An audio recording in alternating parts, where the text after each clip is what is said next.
జిల్లా పరిషత్ సమావేశాన్ని బహిష్కరణ చేయించడం మంచి పద్ధతి కాదని, ఎవరు బైకాట్ చేయించారో తనకు పూర్తి సమాచారం ఉందని, నేను ఏ పార్టీలో ఉన్నా నిబద్ధతతో పనిచేశానని, తనకు కేసీఆర్ జెడ్పీ చైర్పర్సన్ పదవి ఇచ్చారని, తనకు ఆయనపై గౌరవం, మర్యాద ఉందని, కానీ ఇక్కడ లోకల్లో మాత్రం తనను తీవ్రంగా అవమానించారని, అయినప్పటికీ నేను ఏ పార్టీలో ఉన్నా నిబద్ధతతో పనిచేశానని, అది తన మనసుకు తెలుసని, ఇతరులకు వేలు చూపించేటప్పుడు తన వైపు 9 వేళ్లు చూపిస్తాయనే విషయాన్ని మర్చిపోవద్దని మహబూబ్ నగర్ జిల్లా పరిషత్ చైర్మన్ స్వర్ణ సుధాకర్ రెడ్డి అన్నారు. తనను అవమానించిందికే ఇలాంటి నిర్ణయాలు తీసుకున్నారని ఆమె ఆవేదన వ్యక్తం చేశారు. ఎవరెవరు మొదటి నుండి ఇప్పటి వరకు ఏ పార్టీలో ఉన్నారో అంతా తెలుసని అన్నారు.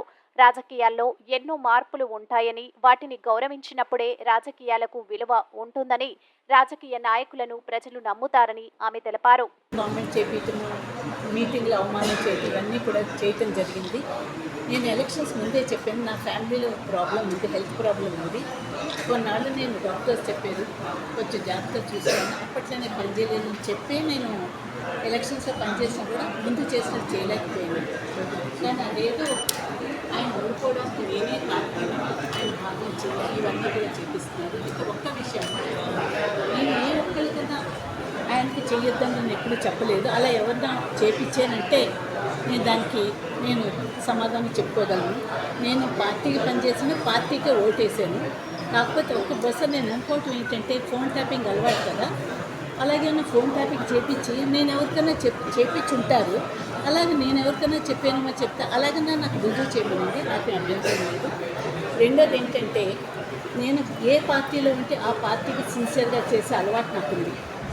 ఎప్పుడైతే అవమానాలు ఎలక్షన్ అయిపోయిన తర్వాత ఆ ఓటమికి నేనే కారణం అవమానాలు చెప్పడం మొదలుపెట్టారో, ఎక్కడైతే అనుమానం వచ్చిందో అక్కడ నేను ఉండకూడదన్న ఉద్దేశంతో నేను టీఆర్ఎస్ పార్టీని విడిచిపెట్టాను. కానీ నేను అప్పుడు కూడా ఎవరిని కూడా కామెంట్ చేయలేదు. ఎందుకంటే నాకు కేసీఆర్ గారి మీద, కేటీఆర్ గారు, మా మినిస్టర్స్ మీద నాకు ఎప్పటికీ అభిమానం ఉంది. కానీ లోకల్గా వాళ్ళ చేత చేయించే వాళ్ళ మాటలకి, వాళ్ళ చేష్టలకి నాకు ఇబ్బంది అనిపించిన పార్టీ మాత్రం. అయితే ఇక్కడ నేను ఒకటి అడుగుతున్నా, ఏ పార్టీలో ఉంటే ఆ పార్టీకి నేను పనిచేసాను. అంతేకాని మొన్న ఎమ్మెల్సీకి ఏం చేశారు, అందరి దగ్గర కూడా అన్నీ తీసుకున్నారు. తీరా చూస్తే వేసింది బీఆర్ఎస్ పార్టీ వాళ్ళకి వేసారు. కాంగ్రెస్ పార్టీ నుంచి కావాల్సినవన్నీ తీసుకున్నారు, అంతా చేశారు. కానీ ఓటు వేసింది మాత్రం వాళ్ళ పార్టీకి వేశారు. అదొక్కటే కాదు, మొన్న ఎంపీ ఎలక్షన్స్లో అందరినీ గుండెల మీద చెయ్యేసి చెప్పమనండి.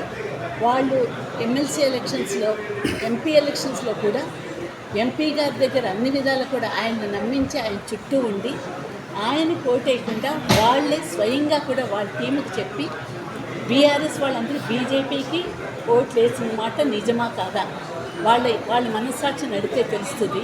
నేను అటువంటి తప్పుడు పని చేయలేదు. నేను ఎమ్మెల్యేలుగా ఉన్నాను, అలాగే జడ్పీ చైర్పర్సన్గా ఉన్నాను. నేనేమీ పనులు అమ్ముకోలేదు, నేను ఎవ్వరికీ కూడా అన్యాయం చేయలేదు. అందరినీ కూడా ఈక్వల్గా నా పిల్లల్లా చూశాను. వాంటెడ్లీ వాళ్ళు కక్ష సాధింపు చర్యగా ఇంకా చాలామంది పార్టీ మారేది. కానీ ఏ ఒక్క చోట ఇలా జరిగిందా అంటే ఇక్కడ వాళ్ళ సంస్కారం నాకు అర్థమవుతుంది.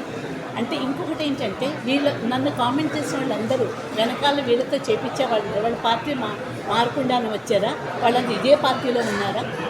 నేను ఏం తప్పు చేశాను వీళ్ళు వాంటెడ్లీ నన్ను అవమానపరిచే ప్రయత్నం చేసి, కానీ ప్రజలకు తెలిసి, జిల్లా మొత్తానికి తెలిసి, ఇంకా చెప్పాలి రాష్ట్రంలో కూడా మా ఫ్యామిలీ ఏంటో తెలుసు, నేనేంటో తెలుసు. నేనేమి ఎమ్మెల్యే అయ్యి కోట్లు సంపాదించలే, ఫామ్ హౌస్ కట్టుకోలేదు, మేడలు మిథులు వేల కోట్లు విదేశీ పర్సన్గా కూడా అలాగే ఉన్నాను.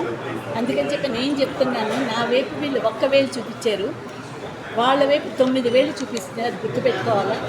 ఇప్పుడే కాదు, ఎప్పటికీ కూడా నేను ఏ పార్టీలో ఉంటే ఆ పార్టీకి సిన్సియర్గా పనిచేస్తా. ఒకప్పుడు అంతకుముందు నేను కాంగ్రెస్ పార్టీలో ఎలక్షన్ ముందు కూడా నన్ను పిలిస్తే కూడా నేను వెళ్ళలేదు. లేదు, కేసీఆర్ గారు నాకు ఈ గౌరవం ఇచ్చారు, ఈ గౌరవాన్ని నేను నిలబెట్టుకోవాలి, నేను వచ్చుకొని రానని చెప్పాను. కానీ తర్వాత జరిగిన పరిణామాలతో నేను పార్టీ మారాల్సి వచ్చింది. ఇప్పుడు అన్న వాళ్ళు ఎంతమంది అదే పార్టీలో పుట్టుకొచ్చారా? పై నుంచి కింద వరకు మీరు ఒకసారి చూడండి, అదే పార్టీలో ఎవరున్నారు. నిజంగా చెప్పండి, నాకు జరిగిన అవమానం ఎవరికీ జరగలేదు, వాంటెడ్లీ చేస్తున్నారు. అందుకే నేను వచ్చే వాళ్ళ సంస్కారానికి ఇచ్చిపెడుతున్నా. వాళ్ళ ముందు వాళ్ళని మనస్సాక్షిని వాళ్ళు అడగమని చెప్పండి. వాళ్ళ మనస్సాక్షిని వాళ్ళు కనుక్కుంటే చాలు. ఇది దయచేసి నేను అసలు ఇవంతా వాళ్ళు ఎన్ని కామెంట్ చేసి ఇంతవరకు నేను నోరిప్పలేదు. కానీ నేనేదో దోషిగా చూపించి ఈరోజు నన్ను ఇంత ఇది చేసేది కాబట్టి నేను కూడా వాళ్ళ విషయం చెప్పాల్సి వచ్చి మీతో చెప్తున్నా. నేను కోరుకునేది ఒకటి, ఈరోజు మేము పార్టీ మీటింగ్, ఈ జనరల్ బాడీ మీటింగ్ ఎందుకు పెట్టామంటే, జనరల్ బాడీ అన్నాక ప్రజా సమస్యల మీద మనం అందరూ కూడా చర్చించాలి. ఇది ఇంతవరకు కలిసిమెలిసి ఎంతో మంచిగా ఉన్నామో అధికారులు అందరూ కూడా కోఆర్డినేట్ చేశారు. అందరం కలిసిమెలిసి మంచిగా ఇంకేమైనా సమస్యలు ఉంటే క్లారిఫై చేసుకుందాము.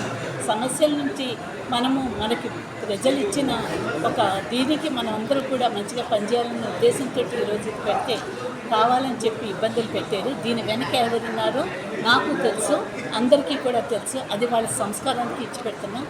మీ అందరికీ కూడా మా అధికారులు కానీ, మా స్టాఫ్ కానీ, పంచాయతీ మన జిల్లా పరిషత్ సభ్యులు కానీ, మా ఎంపీపీలు కానీ, కోఆప్షన్ సభ్యులు కానీ, ఇన్నాళ్ళు ఎలక్ట్రానిక్ అండ్ ప్రింట్ మీడియా మా అందరికీ కూడా ఎంతో సహకారం అందించారు. ఎప్పటికీ కూడా ఇదొక నాకు మీ అందరితో కలిసి ఉంటే ఒక మంచి తీపి గుర్తుగా ఉంది. నిజంగా నాకు ఈ అవకాశం ఆ రోజు కేసీఆర్ గారు కల్పించారు. ఆయనకి ఎప్పటికీ కూడా నేను రుణపడి ఉంటాను. కానీ ఇంకొక విషయం, ఒకవేళ ఇప్పుడు కూడా నేను ఆ పార్టీలో ఉండకపోతుంది. ఎందుకో తెలుసా, ఎప్పుడు కూడా జరిగిందని మనం చూస్తున్నాము. రికార్డ్స్ ధ్వంసం చేశారు.